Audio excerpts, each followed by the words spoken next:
there's nothing better than talking about something that was a massive part of your life. And for me, it gives me so much satisfaction seeing the young faces sat there looking up, looking at some of the videos like, wow, maybe I could do that. And if just one person in that entire room is inspired to go on and do something different in their lives, for me, it's a great day.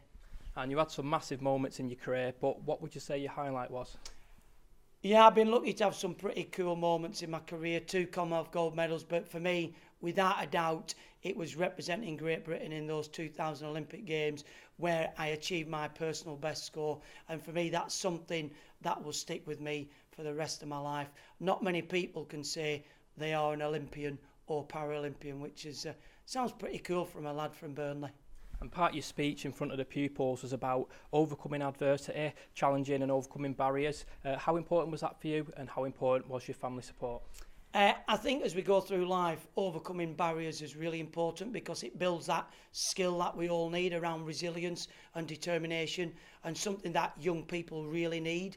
And I think it's great if you can get, within this setting to talk to them about your mistakes and your failures. And actually, it's okay to make mistakes as long as you learn from them. And then for me, I just came back stronger. And I think that's the key message.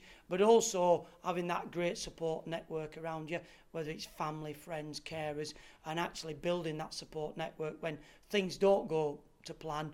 Somebody put their arm on the shoulder and say, come on, you can do it. Because there are some pretty dark days within sport, whether it's operations that you're having or injury or, not being selected for competitions and things like that. So for me, those guys are really important. They're as important as the coaches and teachers that are trying to help us get to our potential. So you talk about dark days. What was your biggest injury? Well, I've had 13 operations within my entire career, so I'm a bit like the Bionic Man. But for me, the worst part was breaking this hand. I broke my hand in 2 places 7 weeks before the Olympic Games. I think any other time that would have been fine, but because it was so close to those Olympic Games, I was unsure whether it would heal in time. And I think that's where my support team were really important to me, saying that you can get to the games. And I had a strength and conditioning coach, and we had to come up with different ideas of keeping fit, but also keeping weight off my hands. So I was doing some stuff in a pool.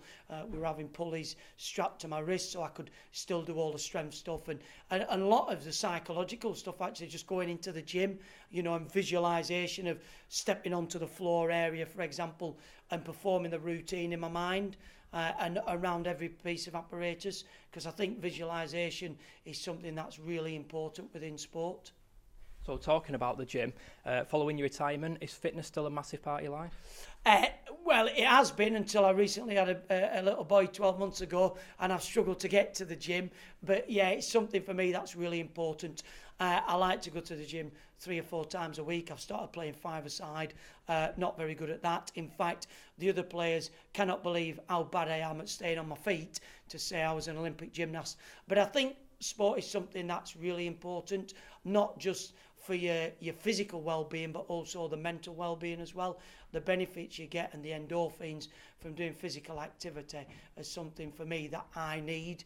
So being able to go to the gym and just run around for an hour is something that will always be a part of my life, and hopefully something that I can instill, within my son and all the people that I meet.